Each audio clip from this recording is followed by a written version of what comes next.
Now we've looked at a few common vocabulary errors now, so let's move on and think about some of the most common grammatical errors that appear. And again, of course, we'll be focusing on part 2 in particular, but this is going to apply across all of the test. Now, in the last section, we looked at the importance of responding to part 1 questions in an appropriate tense, and we also talked about the importance of looking for opportunities to bring in a range of tenses to our answers. Now, those 2 points are important to remember because they also apply to part 2, so do keep those in mind. And that accuracy is important from the moment you open your mouth to speak. So make sure you give the examiner a good first impression when you get started on your part 2 talk. This is an area that you really should not be messing up. If you start with an inaccuracy, that plants a seed in the examiner's mind that says you struggle with grammar. But if you can avoid making a mistake in your first 1 or 2 sentences, then this may demonstrate to him that you actually have quite competent grammar. So do not try to start with some fancily worded, complicated opening line that only works with 1 or 2 topics. Keep things simple, keep things accurate, keep things flexible enough to use in a variety of situations. This will also help to steady your nerves, as you will know that you will have provided a grammatically accurate introduction. Now, I recommend starting with 1 of 2 options. The first one we've already looked at. It's I'm going to talk about. The other one you can use is I'd like to talk about. It's really up to you. They're both good. Let's have a look at some examples. I'm going to talk about my dog. I'd like to talk about my holiday to Spain. I'm going to talk about my best friend. I'd like to talk about a competition I took part in last year. I'm going to talk about my first job. I'd like to talk about my favourite book. As I say, they're both good opening lines. It's just personal preference really which one you want to pick.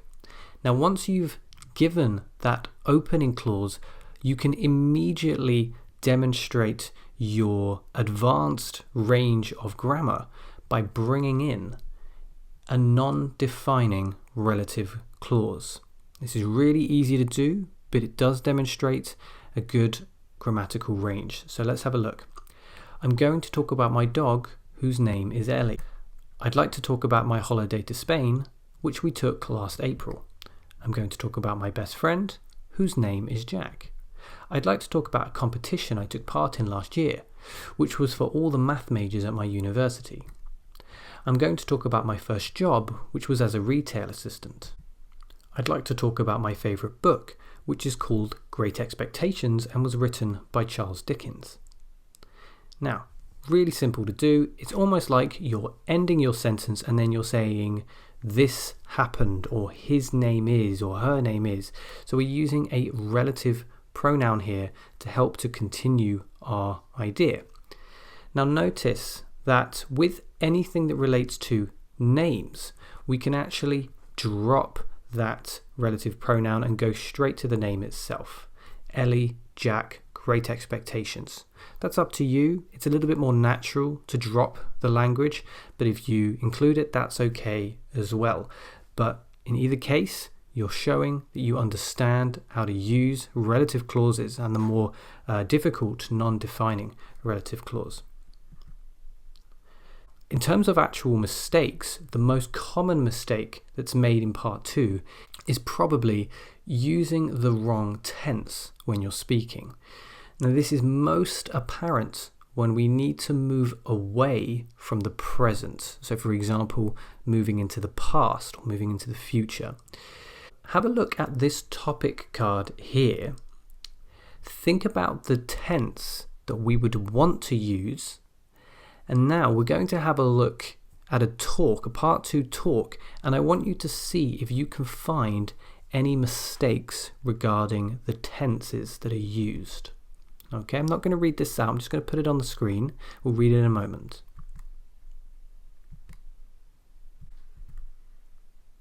Okay, so I want you to pause the video in a moment to see if you can firstly locate the errors and then fix the errors. When you're ready, you can press play. Okay, I'm going to give you a bit of a helping hand. You may have located and fixed a couple of errors, hopefully all of them, but if you haven't found all of the errors, I'm going to put them on the screen now. Those are where all the errors are. Now you can see if you can fix all the errors. And then when you're ready, again, you can press play. Okay, let's have a look. These are all the errors now corrected. All of these errors are very simple. They're simply the present simple being used instead of the past when we want it the other way around. The reason I'm giving so much attention to these kinds of errors is that it's these simple errors which are preventing you from reaching your Band 7 target score instead of errors made in more complicated sentences. I've dealt with so many advanced level students that just keep making little errors like these, and as soon as they cut them out, they get the score that they need. I want you to notice something else here.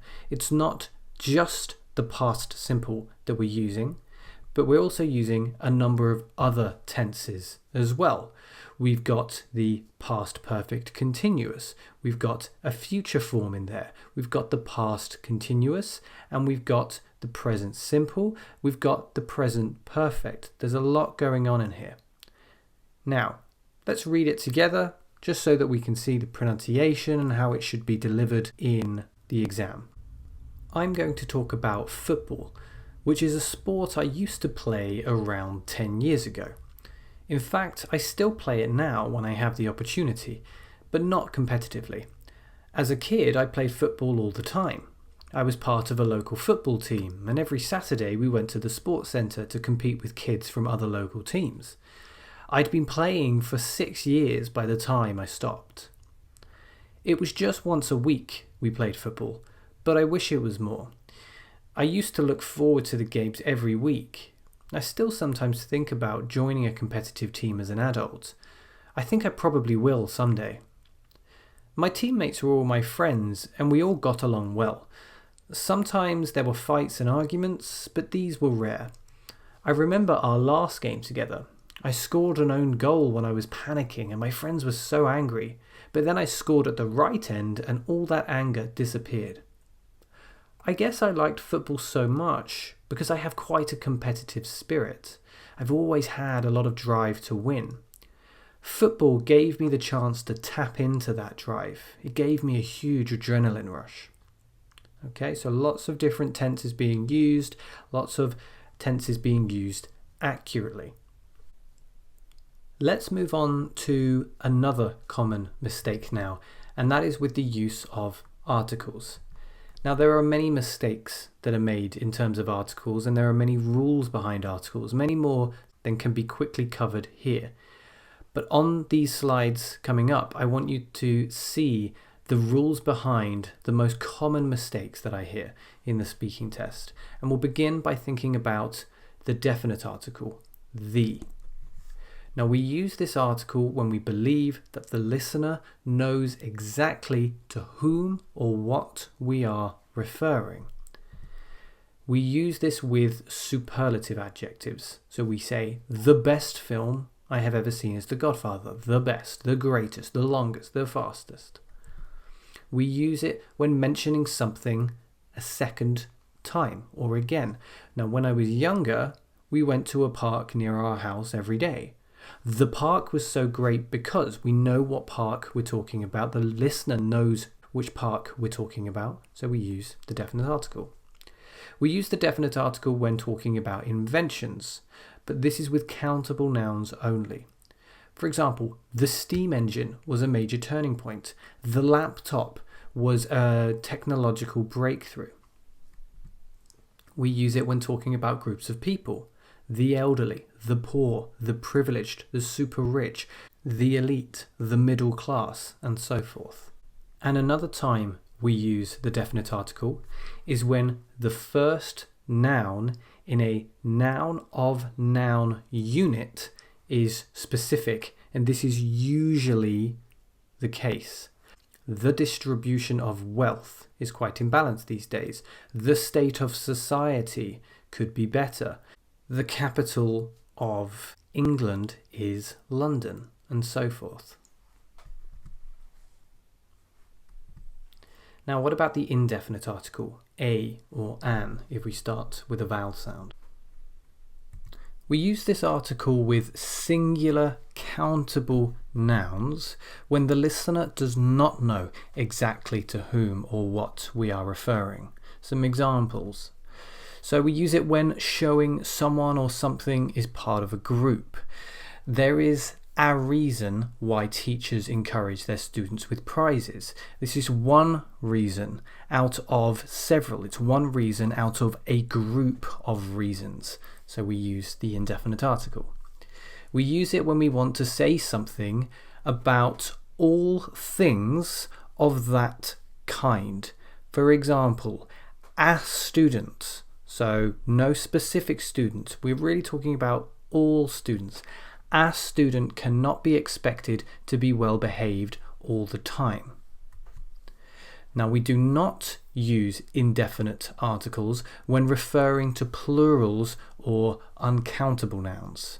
So there are many reasons why no indefinite article, and information on the internet can sometimes be unreliable rather than an information. So uncountable, no indefinite article.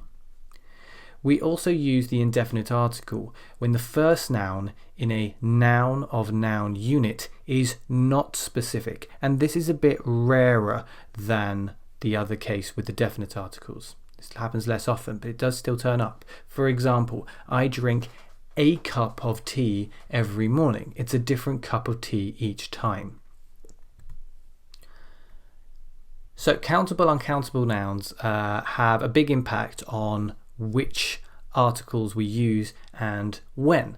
Indefinite articles apply to non-specific countable nouns but should never be used with uncountable nouns. However, it can sometimes be difficult to know which nouns are countable and which nouns are uncountable. Most mistakes here apply to uncountable nouns being treated like countable nouns rather than the other way around. So what we're going to do here is have a look at some of the most commonly confused uncountable nouns, which I've experienced from my time as a teacher. Just think to yourself, are you also guilty of making these errors? And if you are, try to write these ones down and try to commit them to memory. So we'll start with the word advice. Now, advice is always uncountable, always. My dad gave me some great advice when I was younger. We can use the word some, but it's not countable, so there is no S on the end and there is no indefinite article. Her advice was awful. The man is good at giving advice. We can use the noun peace to turn this into a countable form via a noun of noun unit, and that would look a bit like this. When I was young, my dad gave me 2 pieces of advice which I've never forgotten. So we can turn that into a plural by using the noun peace. Only use this though when you are giving a specific number like 2. It sounds unnatural to say he gave me lots of pieces of advice. That just sounds a bit strange. We would simply say he gave me lots of advice. So bear that in mind. Another very commonly confused noun is the word training. Now, this is an uncountable noun most of the time. I had to go through a lot of training to get my job. We need to attend training most afternoons in my office. Training is an essential part of any job. Now notice we're not using this as the verb, but we are using this as the noun. We can use the noun course to turn this into a countable form via a compound noun. We have to attend 2 training courses every month. So we've turned it into a countable plural by using the noun course. Now, I say that it's uncountable most of the time because technically Training, when referred to in this course form, is a countable noun, but it is very rare to see it spoken of in this way. So as a result, the examiner might raise his eyebrows a bit at "we have to go to 2 trainings per month," despite the fact that it's technically okay to say so. Another one here is research. This is commonly confused. A lot of candidates get this wrong. This is always an uncountable noun. My university course requires me to do a lot of research. Research is an essential part of being an academic, according to research from Oxford University. So we can again use the noun piece to turn this into a countable form via a noun of noun unit. Every piece of research I do brings me closer to finally qualifying for my PhD. So we make it singular by using the noun piece. So you may have done a lot of work on your university course, but I can assure you that you did not do any researches. There's no such thing as researches unless you are using the verb. News, another commonly mistaken noun. This is always uncountable again, so try to just forget about the S when you're considering the grammar. The news is nothing but negative these days. You know the saying, no news is good news. Most people get their news from the internet now. I think many people have stopped watching the news on TV. So we can use the noun piece to turn this into a countable form via either a compound noun or a noun of noun unit. Let's have a look at these examples. I want to share 2 pieces of news with you. So there's a noun of noun unit, 2 pieces of news. And now we have the compound noun. I read a news piece yesterday, which was very interesting. A news piece. The first option, the noun of noun unit, mostly applies to information related to our lives. Whereas the second option, the compound noun, this is used mostly in terms of the news, so journalism essentially. So you read a news piece. And you can see them matched up here. Right, let's put all of this together and we're going to look at a part 2 talk now. It's based on describe a writer that you would like to meet. Again, if you'd like to, you can try practicing this yourself first of all. But we're going to look at this talk based on this topic. And this is about Stephen King, one of my favorite writers.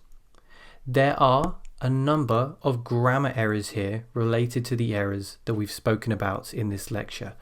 I want you to pause the video now, see if you can locate those errors, and then see if you can fix those errors. And when you're ready, you can hit play.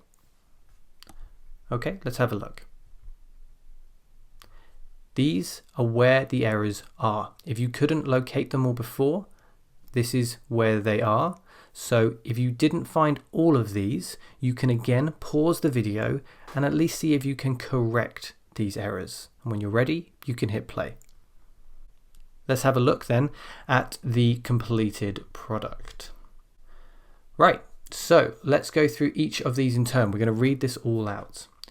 I'm going to talk about Stephen King, who is a writer of horror books. Okay, so this is that use of the indefinite article when referring to one of a group, and is one of my favorite authors.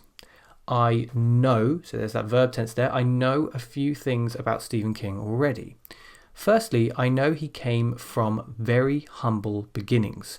Now you can use that noun beginning in the plural sense here, but you must make sure to remove the indefinite article a.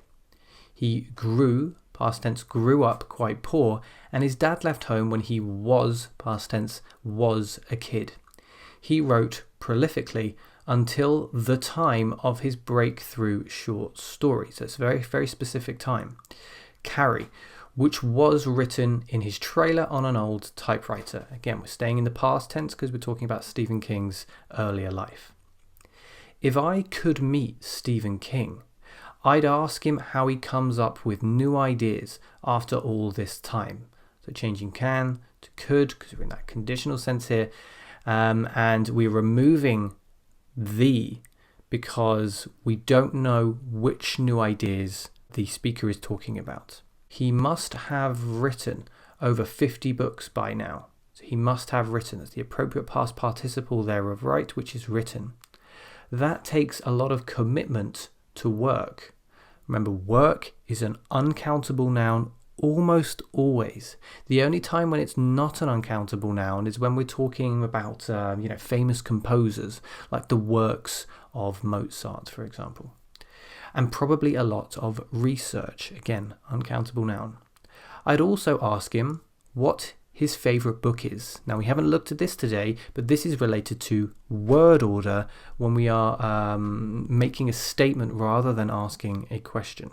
So we're not asking a question here, we're making a statement. I'd also ask him what his favourite book is. I guess I'd like to meet Stephen King, so staying in that present tense there, I guess I'd like to meet Stephen King because he seems like the kind of guy you could learn a lot from. I think he'd have a lot of good advice after all that life experience. Again, another uncountable noun there. Okay, we're going to close off this lecture here. Hopefully this look at some common grammar errors has helped you to identify some of your own weaknesses in grammar and how you might be able to avoid these errors when you are in the speaking test, particularly in part 2.